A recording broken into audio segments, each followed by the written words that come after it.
bien, bonsoir à vous, chers intervenants. Je vais juste, waouh, il y a déjà plein de gens qui arrivent. Bienvenue à tous. Alors, je rappelle un petit peu le principe avant qu'on commence l'émission sur les chapeaux de roue. Je me sers du space sur X éhontément pour enregistrer un podcast. Donc, parfois, les gens me demandent s'ils peuvent participer. Euh, en fait, vous pouvez nous rejoindre sur Légitime Préférence, le canal Telegram, poser des questions, voilà. Mais le principe de l'émission du Grand Regain Blanc, c'est qu'à chaque fois, on sera trois. Et puis, on discute d'un sujet que j'annonce à l'avance. Et alors, les gens peuvent participer en posant des questions à l'avance sur le canal Légitime Préférence, notamment. Ou pourquoi pas, en devenant abonné sur mon Tipeee, mais on en reparlera ailleurs. Voilà, bon, on commence à être assez nombreux. Vous savez quoi? Je propose qu'on commence directement. Alors, je vais vous parler un petit peu du sujet. Ce soir, c'est le porte-parole. Je l'ai annoncé et on va donc parler un petit peu de ce thème en rapport avec l'actualité. On va faire un peu des va-et-vient entre l'actu et le thème de ce soir. Je m'excuse, j'ai un petit chat dans la gorge.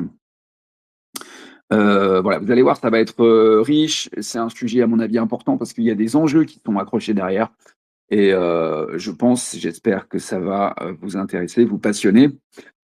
On va commencer tout de suite, si vous le voulez bien. Alors, avant de démarrer l'émission, je dois saluer notre sponsor, puisque nous sommes sponsorisés par le kebab, le Palais de la Listeria. Je ne sais pas si vous connaissez, ça a été un des grands vainqueurs de la Smecta World Cup 2 années consécutives, avec les spécialités du chef Mouche Ahmed. Votre intestin chantera. C'était ma dernière tournée de Polnareff. On remercie donc notre sponsor, le kebab Palais de la Listeria. C'est une plaisanterie, bien évidemment. Et on va pouvoir commencer donc avec notre thème de ce soir que je vais vous présenter tout de suite. La fin du porte-parole approche. Alors, qu'est-ce qui se cache derrière ce titre mystérieux?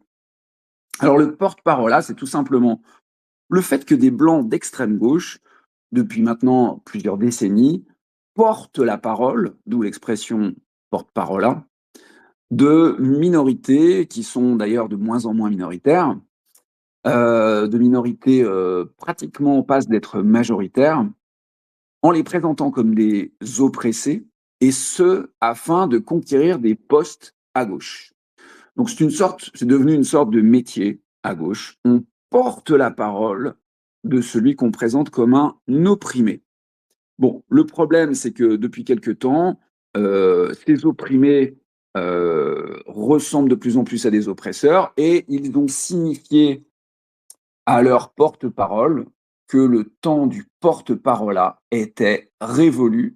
Donc c'était Rima Hassan qui a fait comprendre ça alors qu'elle était juste à côté de la pauvre Mathilde Panot, qui apparemment n'avait pas vu le panneau qu'elle s'est pris dans la tronche. Et en gros, vous avez on pourrait appeler le brown power qui a fait comprendre aux Blancs eh bien, que leur système de porte-parole était bientôt terminé. Et c'est de ça dont on va parler, des conséquences que ça aura sur la gauche, comment est-ce que ça va peut-être alimenter les ruisseaux qui forment le grand fleuve de la droite identitaire. Alors, je vais commencer par une première question, comme disait Philippe Bouvard, question de Monsieur Dresseur de Lyon. Est-ce que c'est blanc? Alors, je posais la question au premier qui a envie de prendre la parole, soit à toi Zoltan, soit à toi Chloé. On peut dire honneur aux dames, je vais peut-être me tourner vers Chloé en premier. Est-ce que c'est blanc de maison, les porte-paroles en question? Est-ce qu'ils ont bien compris quel était leur destin, selon toi? Et après, je demanderai la même chose à Zoltan. Et puis, si oui, depuis quand? Est-ce qu'il y a eu un moment de bascule? Est-ce qu'ils ont bien compris ce qui allait leur arriver? Oui. Je dirais que ça dépend du blanc en question. Par exemple, dans l'actualité récente, Émeric Caron n'avait visiblement pas compris son destin. Vous avez peut-être vu Rima Hassan l'interpeller récemment en l'accusant de réduire la question palestinienne, ce à quoi Émeric Caron a répondu en se fendant d'un très long tweet que je vais vous résumer par « Ouin ouin, pourquoi tu t'attaques à moi alors qu'on est dans le même camp ?» Visiblement, lui, il n'a toujours pas compris. En revanche, on peut citer d'autres cas de ce même camp qui, eux, ont sans doute une vision plus claire, le plus connu étant certainement Jean-Luc Mélenchon, naturellement, qui nous déclare à tout va qu'il ne peut pas vivre avec des Blancs, qui a osé déclarer l'année dernière que les Français de souche posaient un problème pour la cohésion de la société. Je rigole pas, il nous a dit ça une semaine après les européennes, c'était spectaculaire. Lui, je pense que Mélenchon a parfaitement compris et a fait ce choix en toute connaissance de cause. Après, quelles sont les raisons qui l'ont poussé à faire ce choix? Sont-elles mercantiles? Sont-elles parce qu'il est vieux et qu'il pense qu'après lui, il déluge? Ça, je ne sais pas si nous aurons la réponse un jour. Donc, ça dépend vraiment de la personne qui se fait attaquer par ce camp-là, à mon avis. Très bien, très bien, très bonne réponse avec des éléments intéressants. Zoltan, selon toi, est-ce qu'il voit un petit peu ce qui va leur arriver, tous ces blancs soumis, ces blancs cassés? Alors moi, je vais rejoindre Chloé là-dessus. Je pense que ça dépend des personnes. Je pense que les petites mains ne se rendent pas compte. Je pense que surtout le bas du panier, Ercilia Soudé, tous ces gens qui sont assez limités intellectuellement, pensent vraiment qu'ils pourront continuer à garder leur hégémonie. Mais je pense que du côté de Jean-Luc Mélenchon, lui, je pense qu'il essaie de faire tapis. Je pense qu'il voit que de toute façon, il aura pas les voix, il pourra plus essayer de choper les voix des blancs autrement que du côté des étudiants et tous ces mecs-là facilement influençables. Et lui, il se dit, surtout depuis le 7 octobre, qu'il faut faire tapis dessus et qu'il y a peut-être un coup à jouer. Et je pense qu'il est pas con, il est pas con. On le dit régulièrement que c'est un type qui est pas débile quoi. Intellectuellement, je pense que c'est quelqu'un qui sait ce qu'il fait et qui se dit voilà, il me reste que ça comme solution, on va essayer et et puis il est en train de, justement de faire tapis là-dessus. Donc en gros, si j'en crois ce que tu nous dis, Zoltan, il ne lui resterait plus comme clientèle que finalement les très jeunes électeurs blancs naïfs qui n'ont pas encore eu le temps de réaliser le destin de ces blancs de maison. Euh, et a priori, le reste de la population blanche pourrait s'inquiéter de ça et commencer à comprendre. Est-ce que toi, c'est ton sentiment, Chloé? Je ne sais pas trop pour le reste de la population, c'est difficile à dire et on trouve toutes les sensibilités. On peut peut-être ajouter que même parmi la LFI, ceux qui ne sont pas conscients de leur destin, que ce soit des petites ou des moyennes frappes, le réalisent généralement lorsqu'ils se font attaquer. On a eu quelques cas récemment dans l'actualité. On a eu Garrido et Corbière qui se sont fait grand remplacer aux dernières législatives par Ali Diouara. Excusez-moi, j'ai du mal à le prononcer. On a eu Louis On a Boyard tous qui du s'est mal. fait oui, c'est vrai. On a eu Louis Boyard qui s'est fait expulser avec perte et fracas à Villeneuve-Saint-Georges de sa propre liste par des conseillers dissidents. Et puis oui, on a eu Émeric Caron qui est sans doute le dernier au tableau de chasse. Donc même pour ceux qui n'ont pas compris, comme beaucoup de gens, nous comprenons souvent un problème lorsqu'il nous arrive, même si l'anticipation est une forme d'intelligence. Mais là, je voudrais pas trop m'avancer par rapport à LFI. Parce que là, il y a quand même une forme d'étau qui est en train de se créer, c'est-à-dire qu'il y a d'un côté les assassinats politiques dont on va parler aussi, puisque ça fait partie de l'actualité vraiment bouillante du moment, qui sont quand même des facteurs susceptibles d'inquiéter les gens et d'inquiéter les Blancs qui ont un peu de bouteilles politiques, qui ont de quoi comparer et qui se disent que l'ambiance change. Si en plus de ça, on leur rajoute le fait que leurs porte-parole, ceux auxquels ils se sont attachés et auxquels ils pouvaient s'identifier, parce que c'est difficile pour un Blanc qui commence à avoir 40, 50 ans et plus de s'identifier, je parle de la gauche, hein, de s'identifier à une Rima Hassan. Quelques-uns y arrivent, mais je pense que c'est pas la majorité du genre. Donc il se pourrait que comme ça, la gauche s'effrite par bloc entier. Est-ce que tu penses, toi, Zoltan, que ça peut atteindre cette génération, le fait que ça fasse peur, en fait, tout simplement, et que les vieux gauchistes commencent à se désaffilier, un petit peu à s'inquiéter pour leur avenir idéologique? Euh, je pense qu'en fait, là où tout est parti en couille dans le plan de Mélenchon, ça fait déjà des années hein, qu'on voit que de toute façon, il a compris qu'il fallait qu'il mise sur le nouveau peuple, entre guillemets, pour essayer de gagner des voix. c'est que je pense que justement le 7 octobre, la Palestine et tout ça a accéléré, l'a forcé à accélérer, et que là, moi honnêtement, je pensais pas qu'on verrait les prémices de la fin du porte-parole là justement aussitôt. Je pensais pas que, que, que ça attendrait, que ça arriverait avant que Mélenchon soit fini. Donc, ouais, c'est vrai qu'effectivement, les choses sont un peu en train de se précipiter. Je crois que les agendas de chacun sont un peu bousculés par ce qui se passe. Mais moi, je me demande sincèrement si ils sont pas encore, enfin, ils sont pas en train de. Je parle des non-blancs, des extra-européens qui voient ce porte-parole-là, bah, finalement, comme de plus en plus ringard et un peu nul à leur goût, quoi. Quand on voit le personnel gauchiste qui est à la tâche, des Ercilia Soudé, des quoi d'autres, Clémentine Autain. Alors bon, il y a des tas de gens hein, qui sont dedans. Il y a Mathilde Panot, il y a Sandrine Rousseau, mais tout ça, c'est pas très sexy, quoi. Sans parler de Ruffin, qui lui a l'air de trahir un petit peu parce qu'il veut revenir à la France des clochers. Mais quand vous voyez un mec comme Geoffroy de Laganerie, dont peut-être Chloé, tu nous parleras, je peux comprendre que quand on est un grand noir de banlieue, qu'on écoute du rap, on n'est peut-être pas voilà, porté à se dire ce mec-là est mon pote.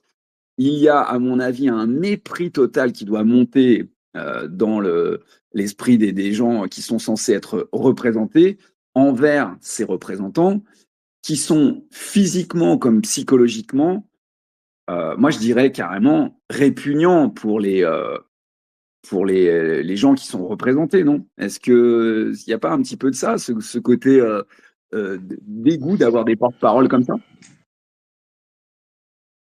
Alors vas-y Chloé, si tu veux répondre. Non, je t'en prie. Ouais, je pense que oui, il y a un problème d'incarnation. Je pense que si on se met à la place, moi honnêtement, je comprends tout à fait que quand tu es arabe aujourd'hui, quand tu es noir aujourd'hui et que tu vois la plupart des tocards qu'on voit parler à la télé qui parlent en plus en leur nom, au fond d'eux, forcément, ça accélère justement ce truc de dire il va falloir qu'on les remplace, même si devant les gens comme nous, ils font mine d'être en soutien total, à dire allez c'est bon, il y a peut-être que Jean-Luc Mélenchon qu'ils arrivent à respecter encore à peu près honnêtement. Mais je pense que les mecs, ils voient Delogu, ils voient Soudet, ils voient Antoine Léaumont en train d'essayer de faire le wesh avec des mecs de quartier. Je pense que eux-mêmes, ils les trouvent ridicules. Donc, euh, donc ça accélère grandement leur envie justement de prendre eux-mêmes la parole à la place de ces tocards, quoi. Ah bah oui, parce qu'il y a quand même, enfin je veux dire, il y a ce commentaire-là qui avait pas mal circulé sur X, je crois, où il me semble que c'était un mec de quartier qui disait en gros les types de gauche s'imaginent qu'on les prend pour des héros, alors qu'en fait on les voit comme désolé du vocabulaire, mais les pires des salopes. Et à mon avis, ce sentiment décrit, enfin ce tweet décrit assez bien le sentiment général, mais surtout qu'il faut voir les incarnations qu'il y a, comme tu disais. Il y a Bonjour Tristesse. Je suis pas certain que les mecs le supportent davantage que nous, hein. Ce type-là qui en plus avait rabroué une beurette parce qu'elle lui disait en gros que c'était une sorte de connard gauchiste qui euh, faisait la promotion du voile alors qu'en fait, elle, à titre personnel, le voile, elle en souffrait. Et ce type lui a parlé d'un coup comme à une sorte comment dire, comme s'il était à l'époque coloniale, quoi. On leur reproche souvent d'avoir cet inconscient paternaliste. Bon, là, pour le coup, il s'est fait prendre la main dans le sac et c'était vérifié avec lui. Alors, le Bonjour Tristesse, je ne me rappelle plus exactement de son nom. Euh, Mathieu Longat, je crois. C'est ça. Vous me direz si je me trompe, mais je crois qu'il s'appelle Mathieu Longat. Après, il y a aussi d'autres exemples, hein. Est-ce que vous connaissez Maître Éolas? Ça vous dit quelque chose? Ah Oh oui, Seigneur. malheureusement. Ouais, alors, je sais pas si vous aviez des choses à dire sur lui, mais il s'est rendu mais particulièrement odieux, ce type. Pareil, je cherche son nom, je crois que c'est Christian quelque chose, mais je sais pas si son nom me reviendra. Euh, et effectivement, alors lui, il s'était vraiment répandu dans le genre. C'était un précurseur de tous ces gens-là qui se réjouissent de la mort de Charlie Kirk. Et il était très content chaque fois qu'il arrivait des merdes à des militants de droite. Il leur souhaitait le pire. Bref, tout ça pour dire que c'est difficile d'avoir du respect pour des profils pareils. Et je pense que ce mépris doit être partagé des deux côtés. Ouais, parce que le mec se réjouissait de remettre en liberté des violeurs ou des pédophiles. Et ça, je pense que on peut quand même reconnaître que du côté de la diversité, je suis pas sûr que ça soit quelque chose qui leur plaise réellement, vu le sort qu'ils réservent parfois à ce genre de profil dans leur communauté. Mais bon, ils se taisent parce que ils parlent, il est de leur côté, donc pour l'instant, ils font mine d'être d'accord avec lui pour l'instant. Ouais, non, mais il y a eu effectivement une grande veulerie de la part de ces immigrés qui ont quand même attendu longtemps à voter pour des gens qu'ils méprisent, que ce soit des Hollandes, enfin tout ce qu'ils appellent en fait le camp des sionistes finalement. Et quand vient le moment de voter, bon bah là il n'y a plus de Palestine, ils votent pour le parti de la CAF. Mais il faut leur reconnaître quand même une certaine discipline dans l'exercice du vote utile pour leurs intérêts. Chose que les Blancs apparemment n'ont pas envie de pratiquer, qui est pourtant un art nécessaire, mais qui est pas pour l'instant notre truc. On est fan du c'est plus compliqué que ça, nous, de notre côté. Donc on affronte un autre problème. Sur le porte-parole là, il y avait quand même d'autres choses que je voulais vous dire. C'est que, notamment, excusez-moi, est-ce que vous avez une idée sur la façon dont ils vont tenter de se recycler? Moi, il y a quelque chose qui euh, me vient souvent à l'esprit, dirons-nous, c'est le fait que la gauche va probablement muter en réalisant justement qu'elle va se faire évincer. Est-ce que vous pensez, je crois que c'est avec Jared Taylor qu'on avait évoqué ça, est-ce que vous pensez qu'un jour la gauche va nous sortir qu'elle n'a jamais été le camp de l'immigration? Est-ce que vous pensez qu'elle va essayer de se réincarner comme ça en nous racontant que, bah, en fait, le combat contre l'immigration a toujours été nécessaire? Parce que si leur rôle de porte-parole s'arrête, il va falloir qu'ils se trouvent une nouvelle fonction. Donc, si vous avez une idée de la façon dont il pourrait se Ouais, en fait, tu refaire une veux dire virginité. un peu comme ce qu'on a pu voir au Danemark, tu veux dire l'émergence d'une gauche qui retrouve entre guillemets un peu de bon sens pour essayer justement de ne pas perdre pied en voyant qu'il va falloir essayer que le grand remplacement n'est pas encore suffisamment avancé pour continuer sur cette voie, quoi. Ah, je ne sais Je crois pas que si la gauche danoise était là-dessus. Alors, tu penses que la gauche danoise a fait un volte-face de cette nature? alors attends, parce que là tu vois, moi j'ai rien préparé, hein. Je sais que Chloé a bien préparé ses dossiers, mais il me semble bien que je crois que c'est au Danemark, en tout cas c'est un pays scandinave où on a vu justement Ah oui, oui. une gauche apparaître qui justement n'était plus sur ce logiciel de ultra pro-immigration, un peu un retour à ce qu'on voyait en France à l'époque avec Georges Marchais par exemple, en essayant de voir que cette voie-là était sans issue, celle du pro-immigration à tout prix, pour essayer de raccrocher les wagons. Mais honnêtement, en France, moi, je pense que ça se produira pas. Ah oui, non, non, moi je ne pense pas qu'il y aura un volte-face comme l'a fait la gauche danoise, qui elle, à mon avis, je ne sais même pas si c'est vraiment un volte-face, c'est simplement qu'il a émergé au sein de la gauche une figure qui n'avait jamais été vraiment très pro-immigration, me semble-t-il. En France, les postes et comment dire, la cantine est tellement bonne que je me demande s'ils vont vraiment lâcher l'affaire.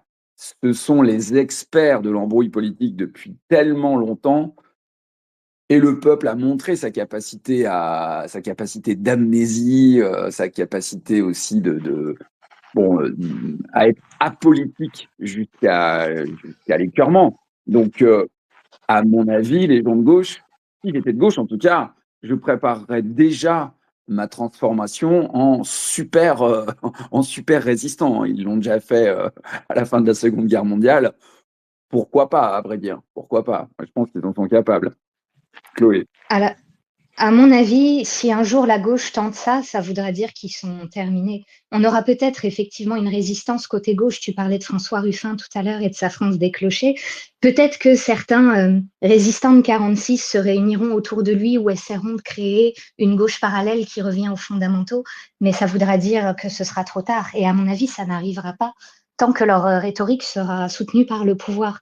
Vous parliez tout à l'heure du fait que les porte-paroles d'aujourd'hui sont ringards, ridicules et pathétiques. Vous avez totalement raison, à mon avis. Mais il y a aussi un autre aspect, à mon avis, qui est qu'ils sont soutenus parfois dans leur rhétorique par le pouvoir lui-même. Je ne sais pas si vous vous souvenez de l'épisode qui commence à être un peu lointain. C'était 2018, je crois, du rapport Borloo sur les banlieues, ou en tout cas du dernier rapport où Jean-Louis Borloo a donc remis un rapport sur les banlieues à notre illustre président, qui a répondu ça n'aurait pas de sens que deux mâles blancs s'échangent un rapport sur ce sujet. Donc, on a au plus haut sommet de l'État une promotion en fait de la fin du porte-parole, où Macron ose déclarer que des serviteurs de l'État, au motif de leur couleur, ne pourraient pas d'office être qualifiés sur certains sujets. Ça ne marche pas comme ça, nous avait-il dit. Donc, tant que le pouvoir, le gouvernement, quelle que soit sa couleur d'ailleurs, ne s'opposera pas à cette soupe, voire la servira lui-même, la gauche, à mon avis, n'a aucune raison de se reconvertir. Quand bien même elle se ferait elle-même intégralement grand remplacée, ils se recaseront comme tous les politiques, c'est quand même un sport national, on les retrouvera dans des administrations où le président de comité Théodule à 12 000 euros le salaire, et ça se passera très bien pour eux. Enfin, je ne vois pas, en Alors, fait, comme Zoltan, j'ai du mal à imaginer cette reconversion, en fait. ah non, mais tu as peut-être raison, mais ce que tu as évoqué me rappelle aussi des propos. Alors, il y a Delphine Ernotte, plus près de nous, mais il y avait aussi cette responsable. Je me souviens plus exactement comment elle s'appelle, mais elle était responsable, je crois, du parc énergétique français. Enfin, elle bossait dans le nucléaire. C'était Et ce Anne qu'elle Lauvergeon. Anne Lauvergeon, merci beaucoup. Anne Lauvergeon qui avait déclaré à compétences égales, eh bien, on embauchera autre chose que le mâle blanc. Elle avait fait une sorte de périphrase. Elle se perdait un petit peu. Moi, j'avais écouté la phrase en direct, je me rappelle. J'avais écouté ça en direct du mois. La première fois qu'elle l'avait dit, c'était, il y avait beaucoup de dans sa phrase. Elle disait, eh bien, voilà, à compétences égales, eh bien, on embauchera, eh bien, autre chose que le mâle blanc. Et puis là, elle fait un petit rire nerveux pour dire les choses. On voyait bien que déjà à l'époque, ça les démangeait de tenir ce discours, qui était déjà un discours de porte-parole, puisque au fond, dès l'instant où on évince les blancs, on tient un discours de porte-parole. Aujourd'hui encore, cette fonction n'est pas, comment dire, n'est pas abolie. Alors, c'est à se demander si ça va vraiment pouvoir durer tout le temps, parce qu'il y a bien un moment où il y a une limite physique à tout ça. Parce que même les postes dorés que tu as évoqués, Chloé, bon, bah, à un moment donné, ils vont être réclamés également, quoi. C'est vrai.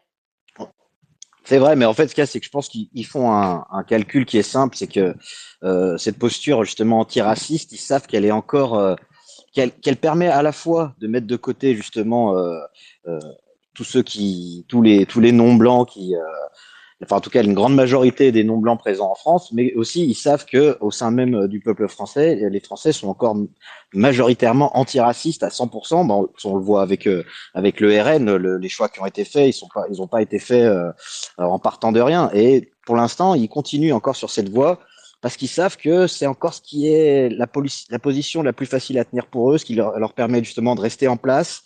Pour l'instant, ils arrivent encore à garder justement tout leur petit précaré de mecs blancs qui gardent les gros postes, mais je pense qu'ils ne voient pas les choses, comment dire, ils ne voient pas encore l'intérêt d'aller à l'encontre de ça. Bah, du coup, j'ai presque envie de rebondir sur l'actualité. En ce moment, aux États-Unis comme en Angleterre, c'est en train de péter pour des questions quand même clairement identitaires, plus en Angleterre d'ailleurs qu'aux États-Unis, puisque, oh, quoique, puisque avec l'assassinat de Irina, on a quand même une cause qui est plus nettement identitaire encore qu'avec l'assassinat de Charlie Kirk. Mais est-ce que vous pensez que le français va enfin pouvoir accrocher les wagons avec la dimension identitaire, aidé en cela par l'exemple des Anglais, dont on va bien finir par entendre parler un peu quand même. Les médias vont être forcés un peu, au moins un peu, d'en dire quelques mots. Est-ce que vous croyez que ça peut déteindre ou est-ce que le français est d'une autre nature? J'entendais, je lisais quelqu'un dire le français il a une mentalité d'empire, un peu comme le russe. Donc il se voit comme voilà, membre d'une sorte de fédération dont on est membre par la possession de certains codes culturels.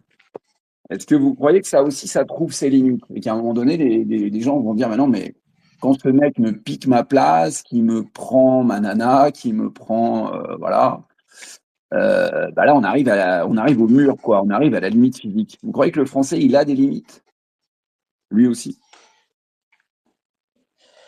Alors, je pense que justement, moi, c'est pour ça aussi que ce sujet, je le vois d'une manière positive, parce que je pense que justement, la fin du porte-parole là va permettre encore plus de mettre en avant la question identitaire qui reste au second plan. Parce que pour l'instant, les gens se disent, bon, ça va, on est encore majoritaire, on allume la télé, et on voit encore Jean-Luc Mélenchon, on voit encore les mêmes mecs depuis 20 ans, les blancs, toujours les blancs, donc ils se disent, ça va. Mais justement, au fur et à mesure, je pense que la médiatisation de Rima Hassan est vraiment positive justement pour faire comprendre à ceux qui sont encore hésitants que la question identitaire est vraiment au cœur de tout. Et surtout, justement, c'est là, c'est ce que Mélenchon, c'est peut-être celui qui parle justement, qui a le discours qui est le plus basé sur la race finalement. C'est lui qui s'est mis à en parler plus avec la créolisation, avec tous ces trucs-là. Et peut-être que justement, dans l'esprit des gens qui sont encore réfractaires à voir les choses de cette manière, ça peut peut-être un petit peu les pousser à se dire, ah ouais, peut-être que finalement, ce qu'on nous dit, oui, le grand remplacement, tout ça, c'est peut-être beaucoup plus concret. Peut-être que justement, voir des têtes qu'ils avaient l'habitude de voir depuis des années, de voir tous ces journalistes qu'on voit depuis 50 ans, toujours les mêmes à la télé, de voir que progressivement, leur place est prise par des gens qui ont un discours qui va pas forcément dans le sens de ce qu'on soutient, des valeurs qu'ils soutiennent en France, c'est plutôt quelque chose que je vois de manière positive. Ouais, ouais, ouais. Parce que moi, je vois que progressivement, tous les postes sont en train, lentement, mais sûrement, d'être pris. On voit que même le laboratoire de pensée d'extrême gauche possède lui aussi son département non blanc. C'est-à-dire que si on va dans le laboratoire blanc, on trouve Frédéric Lordon et puis deux, trois personnes comme ça, Badiou, qui tiennent encore le haut du pavé parce qu'ils ont leur diplôme, leur doctorat, etc. Bon, c'est quand même des. Badiou, c'est quand même le communiste historique. Lordon, il est en train de le devenir. Bon, il essaye d'asseoir un petit peu sa notoriété intellectuelle avec des concepts qu'il a pondus et tout ça. Mais à côté, il y a Boutelja qui tient la boutique aussi avec un truc sur YouTube. Je vais pas donner le nom parce que je veux pas faire du clic. Mais ils ont quand même assuré des positions assez solides. Et ils parlent même de butin de guerre. Ouria Boutelja, quand elle parle de Jean-Luc Mélenchon, elle en parle comme d'un butin de guerre. Je trouve ça fantastique d'être à ce niveau-là d'aveu. Parce que, et pareil pour la fameuse Blanche Gardin, la petite Blanche Gardin, la petite Blanche tout court, j'allais dire, mais c'est aussi son prénom. Alors là, c'est inception de queukisme, j'allais dire. Mais elle est, elle aussi, alors dans les butins de guerre, elle compte totalement, mais alors elle vient aussi d'une famille communiste, donc c'est toute une histoire familiale également. Mais bon, voilà, c'est pour dire que même le laboratoire de pensée d'extrême gauche a lui aussi pris ses positions, enfin la version non blanche, à tel point même qu'ils ont quasiment évincé les Besancenot et tout ça, quoi, qui ont presque un peu disparu de la scène. Et moi, je pense qu'ils vont le faire dans tous les domaines. Quand ils vont réaliser qu'il y a des comment on appelle ça, les placards dorés, enfin tous ces postes, machin, à 12 000 balles par mois, bah, par exemple, typiquement, quand l'Institut du monde arabe sera tenu par Ouria Boutelja, voilà, la boucle sera un petit peu bouclée. Je pense que même les bobos de gauche vont se dire, mais merde, en fait. Et moi, je trouve qu'effectivement, on est vraiment là face à une solution une solution d'urgence, de dernière minute. C'est un peu l'équivalent du défibrillateur cardiaque. Donc, ça veut dire que la situation est grave. Mais je pense que les Français ne réagiront à rien d'autre que ça. Il faudra vraiment qu'on leur vole tout, absolument tout, pour qu'ils commencent à se dire Jocelyne, je crois bien qu'il y a un problème là quand même, me semble-t-il. Chloé, tu Je donne veux la dire parole quelque à chose? Chloé. Tu veux dire quelque chose? Je veux pas monopoliser. Oh, je t'en prie, pas de souci. Non, j'y réfléchis. Peut-on retrouver une dimension identitaire? Je ne sais pas, je l'espère. Effectivement, on sort de l'ambiguïté qu'à son détriment. C'était le cardinal de Retz, je crois, qui disait ça. La gauche est en train de sortir de l'ambiguïté en justement cédant son porte-parole et en faisant émerger de plus en plus de figures qui ne nous ressemblent pas. Ce sera peut-être un électrochoc, je l'espère. Mais encore faut-il nous laisser penser cette sortie de l'ambiguïté, encore faut-il nous laisser penser cette dimension identitaire. Et Tim, tu évoquais les médias, on constate quand même que c'est une lutte quotidienne. On connaît tous dans les médias le gimmick des jeunes, de la bande de jeunes, le gimmick du mineur, pour ne pas dire un MNA migrant, le gimmick de la RIX, bien sûr, avec Crépol, avec Matisse. Qu'est-ce qu'on avait d'autre? On a eu, à l'occasion de l'affaire Crépol, une immonde réécriture de l'histoire de la part de Patrick Cohen sur le service public. Je crois qu'il a commis son œuvre sur France 5, si ma mémoire est bonne. Enfin, il y a plein d'exemples comme ça. Il y a le célèbre Éric Fassin qui nous répète que le racisme anti-blanc n'existe pas. On pourrait en empiler des dizaines et des dizaines. Tout ça pour dire que trouver un espace mental pour penser cette dimension identitaire est quand même encore aujourd'hui difficile pour le commun des mortels, je pense, et que ce sera lent, très très lent. Ouais, ben c'est pour ça que moi je pense qu'il n'y a que la douleur qui réveille les gens et que les discours analytiques sont sans effet. Ils n'atteignent que les gens qui aiment se divertir avec les analyses et qui au final reconsomment de l'analyse comme on prend la prochaine bière. Mais il n'y a réveil et on ne se bouge réellement que quand quelqu'un vous a littéralement piqué tout ce qui faisait votre zone de confort, voire plus même, qui vous a piqué votre nécessaire. C'est à partir de là que les choses sérieuses commencent. Donc là, pour l'instant, on est en train d'assister à la destruction de la zone de confort de la gauche qui nous expliquait comment vivre. Alors, c'est sûr qu'on le regarde avec délectation, mais dans la question finalement qui se pose avec cette histoire de porte-parole qui s'effondre, il y a vraiment une solution. Enfin, moi, il me semble qu'on est vraiment en train de voir apparaître la solution lentement, comme disait Chloé, hélas. Mais il faut quand même voir une chose, c'est que tous ces gens sont désormais les premières victimes du piège qu'ils nous ont tendu. Alors, je ne veux pas remuer le couteau dans certaines plaies, mais quand on voit, par exemple, le Bataclan, est-ce qu'on fait un peu la sociologie du Bataclan? Je ne crois pas qu'on y trouve tant d'identitaires que ça.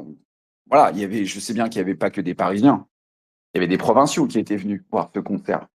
Mais globalement, je crois que les gauchistes n'en ont pas encore pris conscience. Mais globalement, c'est eux qui se sont retrouvés pris au piège. Quand on voit le fameux Bruno Poncet, je crois, il s'appelle, vous me direz si je me trompe, qui intervient désormais dans les grandes gueules, il me semble. Hein. Je ne sais pas si ça vous dit quelque chose. Bruno Poncet, ça vous parle ce nom? Moi, j'essaie d'éviter ce genre de conneries, donc honnêtement, je vois pas de qui tu parles. Je pense C'est que je verrai au niveau de un, sa gueule, mais le nom me dit rien. c'est un survivant du Bataclan qui désormais est chroniqueur dans les grandes Ah gueules. oui, oui, oui, exact. Voilà, je crois. Alors, peut-être que je me trompe dans son prénom, mais il me semble qu'il s'appelle Poncet. Non, il me semble bien que c'est Bruno Poncet. C'est ça, Bref, Bruno bon, Poncet. ouais, c'est ça, voilà. Bon, bref, lui apparemment, il est quand même visité par des spectres d'extrême droite parce qu'il a confié que, voilà, il avait eu plus qu'une tentation de basculer. Vraiment, il a décrit ça, il a dit qu'il avait résisté de toutes ses forces pour ne pas basculer à droite, voire pire. Alors là, on se dit, ok, d'accord, mon grand. Et, bon, voilà, ces mecs-là, je ne sais pas si à un moment donné, ils vont se dire, mais au fait, ça serait pas nous, comment dire, sur la ligne de front, parce qu'au contact de la diversité, désormais, il n'y aura plus que ces gens-là. Donc, techniquement, à un moment donné, la friction, les désagréments, le fait de se faire voler les places, de ne plus avoir de porte-parole qui nous ressemble. C'est ce que disait Rokhaya Diallo, je crois bien, elle disait nous avons besoin de gens qui nous ressemblent à la télévision française. J'avais adoré, cette sortie. Je me dis, mais elle est consciente de ce qu'elle dit, quoi. Parce qu'il suffit que les Blancs réclament la même chose et ça y est, on a, comme aux États-Unis, il y aura d'un côté la chaîne du Cosby Show et puis de l'autre, les séries avec des familles de Blancs, quoi. Parce qu'aux États-Unis, c'était quand même assez souvent comme ça, quoi. Ouais, Donc, mais je pense bref, que voilà. moi, il y a un exemple là qui me vient en tête. C'est au niveau de Fabien Roussel. J'ai l'impression que pendant toute une période, les communistes étaient vraiment ce qui était le plus à gauche possible en France, quelle que soit la question, sur les questions sociétales, sur les questions économiques. Et depuis quelque temps, on sent que Fabien Roussel, même si il peut pas se permettre d'aller trop loin parce qu'il sait que le PCF représente quasiment plus rien maintenant, donc il peut pas perdre ses amis de la LFI, pouvoir aller se rendre au truc de l'UMA et tout ça. On sent que depuis quelque temps, lui, je pense, hein, je peux me tromper, mais je pense qu'il se rend compte justement de ce qui se profile pour lui. Et on sent qu'il essaie justement de raccrocher un peu les wagons, un peu à l'ancienne, comme je disais tout à l'heure avec Georges Marchais et tout ça. Et que lui se rend compte, par contre, de ce qui est en train de se passer. Il peut pas le dire Oui, clairement parce que sinon il est mort.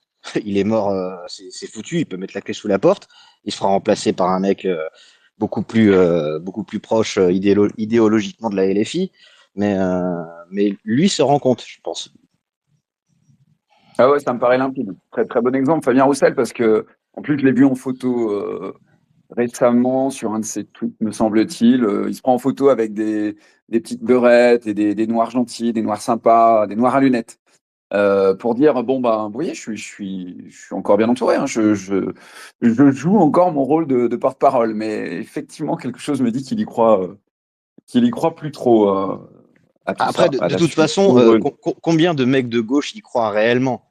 Je pense qu'avec la méthode Coué, à force, ils ont fini vraiment par s'auto-persuader de ça. Mais c'est pour ça qu'on se moque souvent, on utilise souvent le gimmick de dire que les plus gros racistes, c'est les mecs de gauche. Mais je pense que à part au niveau de ceux qui sont intellectuellement limités, je pense qu'ils gardent quand même cet esprit quasiment suprémacistes, quoi, parce ils traitent justement la diversité comme du bétail, comme des outils à leur service, mais la plupart ne croient pas justement à un traître mot de ce qu'ils racontent à longueur de journée. Ah merde, on va prendre des cours de suprématisme près de la gauche. Qu'est-ce qui, qu'est-ce qui se passe après, alors, du coup? C'est quoi l'après, fin du porte-parole, là? Peut-être demander à Chloé, mais est-ce qu'il y a après une ségrégation? Par exemple, je parlais du Cosby Show tout à l'heure. Aux États-Unis, il y avait littéralement des chaînes sur lesquelles il y avait plein de séries pour les Noirs, euh, et des chaînes sur lesquelles c'était plutôt pour les familles de WASP, etc. Est-ce que en France, ça c'est pensable quand le porte-parole là se sera vraiment effondré? Est-ce que ça va américaniser les choses, euh, ou est-ce qu'en France c'est pas possible à ton avis, Chloé? À mon avis, institutionnellement, ce n'est pas possible avant encore très très longtemps. Néanmoins, dans les faits et dans la vie quotidienne, ça le devient de plus en plus. Je suis d'accord avec Zoltan quand tu dis que Roussel sait ce qu'il attend. Je pense que oui. Est-ce qu'ils se sont vraiment persuadés avec la méthode Coué? Je ne suis pas sûre. Il y a peut-être aussi encore beaucoup de peur de ce qui les attend si ils cessent d'être dans cette logique de soumission du porte-parole et assument les opinions du camp d'en face. Tim, tu parlais de Bruno Poncet. On peut par exemple citer son némésis, si j'ose dire, qui est Patrick Jardin. Vous vous souvenez de Patrick Jardin, qui est un père très engagé à Ah oui. droite, qui a perdu sa fille Nathalie dans le Bataclan, puisqu'on parlait du Bataclan. Et lui n'a pas fait de Bruno Poncet. Lui a dit, vous aurez ma haine, j'assume et il n'y a aucun problème. Et en plus, il est très engagé à droite. Et pour cette réaction profondément humaine, il a été voué aux gémonies dans une campagne médiatique affolante où Le Monde, par exemple, l'a accusé de tous les maux dans des articles assassins. Donc même pour les gens qui, comme Roussel, commencent à être conscients de ce qui les attend, je crains qu'ils aient encore pour le moment beaucoup trop peur de ce que ça leur coûterait d'assumer les opinions contraires et contradictoires. Oui, et puis Oui, la plupart de ces types-là, en plus, sont beaucoup trop médiocres pour, réussir à rebondir là-dessus. Ils se disent maintenant, je suis sur cette voie-là, je peux pas changer parce que c'est foutu. Si du jour au lendemain. Oui. Alors, après, il y a un autre sujet, c'est parce qu'il y a aussi on le voit un petit peu justement. Je reviens encore à cette histoire-là au 7 octobre avec tous ces juifs de gauche, les Julien Drey, les machins et tout ça qui commencent un peu à retourner leur veste parce qu'ils se rendent compte que eux, de leur côté, par rapport à leur communauté, ils sont dans la merde. Euh, mais, euh, mais la plupart des autres vont continuer coûte que coûte jusqu'à la mort parce qu'ils ont pas le choix, tout simplement. C'est vrai, il y en a certains pour qui c'est trop tard. ouais, le retournement de veste de Julien Drey est quand même assez incroyable. C'est vrai que le recycler à CNews, je sais pas, non, je ne doute pas trop, moi, du talent de la gauche pour oser un peu tout. Y compris nous, bah, c'est un peu ce que j'essaie d'évoquer tout à l'heure, y compris pour nous dire non, mais attendez, là, avec l'immigration, maintenant, ça devient vraiment dangereux. Bon, dans les années 80, c'était sympa, parce qu'il y avait, il y avait la France qui avance avec le mélange, c'est comme une mobilette et tout ça, mais enfin, là, maintenant, ça suffit, quoi. On a l'impression d'entendre un peu Thierry Ardisson qui dit non, mais moi, les kebabs, j'aime bien ça, mais pas rue de Rivoli, voyons. C'est exactement ça. C'est vrai. La bonne nouvelle, c'est que quand la gauche en viendra à ses extrémités, on pourra penser que c'est son champ du signe. En tout cas, la gauche du porte-parole. Hein. Je ne voudrais pas faire de généralité Alors, et d'amalgame, bien sûr. de ton côté, il y a un grésillement, Chloé. Je ne sais pas si tu as un micro peut-être qui frotte contre un vêtement, éventuellement, je ne sais pas. Ah pardon, je vais regarder ça. Non, mais oui, enfin, effectivement, on est dans la, comment dire, ça semble irréel en fait, quand on les entend nous raconter, Ouais, mais tu vois, en fait, nous justement, raconter leur. pour accrocher les wagons avec ce qui se passe ces derniers jours, on voit quand même que la gauche est, j'irai pas jusqu'à dire à l'agonie, hein, ils ont encore toutes les institutions, ils sont encore partout, il n'y a pas de souci, mais on le voit avec les réactions à l'assassinat de Charlie Kirk, que que leurs réactions sont de moins en moins mesurées, parce qu'ils se disent il faut attiser à fond les gens qui sont de notre côté pour pas les perdre si on est trop tiède. Donc ils font appel à ce qu'il y a de pire chez l'être humain, quoi, la colère, la rage, la haine, justement la moquerie, pour justement réussir à continuer à capter quelque chose. Mais, euh, mais je pense que eux-mêmes se rendent compte que, bah, on le voit de toute façon, parce qu'on n'arrête pas de dire oui, le RN est socialiste et machin et tout ça, mais ça les fait chier de voir, de voir le RN monter chaque année un peu plus. Et ils savent que là, ils vont se battre, ils vont être comme un chien enragé, comme un chien blessé plutôt. Ils vont se démener jusqu'à la mort pour essayer de garder un petit peu leur petit groupe et les gens soudés autour d'eux.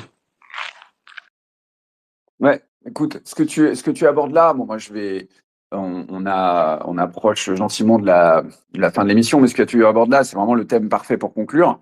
Je donnerai la parole à Chloé après, mais le fait que effectivement la gauche en vienne à son extrême violence indique, comme tu l'as très bien dit, déjà elle reprend ses bonnes vieilles habitudes. C'est comme ça qu'elle a commencé la gauche, par la violence. La Révolution française l'a montré, mais pas que. Il y avait même de la gauche avant le mot. Il y avait, on va pas déborder hors du sujet strictement politique, mais je veux dire la gauche a eu un ancêtre dans l'Antiquité dont on reparlera peut-être une autre fois.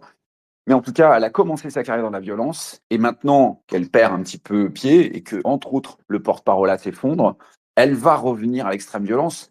Peut-être que la toute fin sera quand elle ne représentera plus qu'elle-même, et qu'elle aura perdu l'attention de la droite, que comment dire, les Blancs auront achevé de former un, je ne sais plus comment on appelle ça en chimie, une sorte de précipité, quoi. C'est-à-dire, d'un côté, on aura les éléments de gauche et de l'autre côté du bac, les éléments de droite, et que plus rien ne sera miscible. que ces deux liquides ne pourront plus du tout se mélanger, et qu'en plus, les blancs du porte-parole n'auront pas non plus l'attention de ceux qu'ils ont portés au pouvoir, c'est-à-dire du brown power. Là, je pense que ce sera réellement la fin. Donc peut-être qu'il y aura effectivement une dernière tentative. Ils voudront réveiller toute la rage et essayer de porter un petit peu ça. Mais à mon avis, on n'en est plus très loin. Je donnerais un maximum de 15 ans avant que partout sur Terre, plus aucun blanc n'ait le droit ni le pouvoir de représenter quoi que ce soit, de porter la parole pour ces fameux, comment ils les appellent, ces fameux oppressés qui auront, dans l'intervalle, largement eu le temps de prendre leurs aises et de reprendre entièrement leur rôle historique, qui est le rôle évidemment de l'oppresseur. Est-ce que Chloé, c'est tout bon de ton côté au niveau micro? Je l'espère. Est-ce que c'est mieux? Alors moi j'entends un très fort grésillement, je ne sais pas si tu l'entends également. Ouais, moi aussi j'entends le grésillement. Alors, Désolée. bon. Écoutez, c'est pas très grave puisque le moment est venu pour moi de vous remercier en tout cas pour vos interventions que j'ai trouvées brillantes. Je vous le dis sincèrement. Et donc, C'est moi qui te remercie en tout cas. eh ben, écoute, non, non. Alors là, pour le coup, c'est à moi de le faire parce que tu quand même nous a gratifié, honoré de ta présence. Je vous invite à suivre en nombre à notre ami Zoltan qui fait. Alors, est-ce que tu veux nous parler un petit peu de ta production littéraire, de ce que tu fais en ce moment? Bah écoute, là justement, j'ai sorti un roman il y a de ça à peu près un mois, Crépuscule synthétique, que j'ai auto-édité via Amazon. Et j'avais continué à réécrire encore je m'étais remis dans l'écriture cette semaine, mais avec tout ce qui s'est passé, surtout depuis le meurtre d'Irina, ce qui s'est passé avec Charlie Kirk, j'ai mis un petit peu de côté pour être un peu plus présent, pour essayer justement de profiter un petit peu de ma modeste base d'abonnés pour essayer de pousser un petit peu dans ce moment où c'est assez compliqué, je pense, pour tout le monde. Mais voilà. Mais en tout cas, si tu refais quelque chose au niveau pour parler de l'identité, parce que là, on aurait pu encore en parler pendant des heures, parce que justement, ce sujet du porte-parole là, il amène justement à cette question qui va devenir la question centrale dans les années qui viennent, qui est celle de l'identité. Les gens n'auront pas le choix. Au bout d'un moment, ils seront obligés d'affronter cette question. Et, euh, j'espère que ça se fera relativement vite et pas trop tard surtout. Écoute, souhaitons-le, souhaitons-le. Chloé, je vais te laisser la parole juste pour nous faire un petit coucou bref, parce que si jamais le problème est réglé, bien sûr, tu pourras prendre un peu plus de temps. Mais je voudrais juste annoncer avant que la semaine prochaine, nous aurons vraiment la chance, l'honneur de recevoir le docteur Alain de Peretti pour parler de halal, bien sûr, puisque c'est ta grande spécialité. Donc, il m'a fait le plaisir d'accepter d'être présent sur le prochain numéro du Grand Regain Blanc. Et donc, je vous invite vraiment à écouter son intervention. Je pense que, comme à chaque fois, ce sera à la fois précieux, important et mémorable. Voilà, moi je vais vous saluer. Chloé, je te laisse le mot de la fin si tu veux dire un petit coucou. Et je te remercie également d'avoir participé parce que tes interventions étaient vraiment précises. Et c'est une qualité appréciable quand on parle d'un sujet d'avoir des exemples aussi fournis et aussi précis. À toi, Chloé.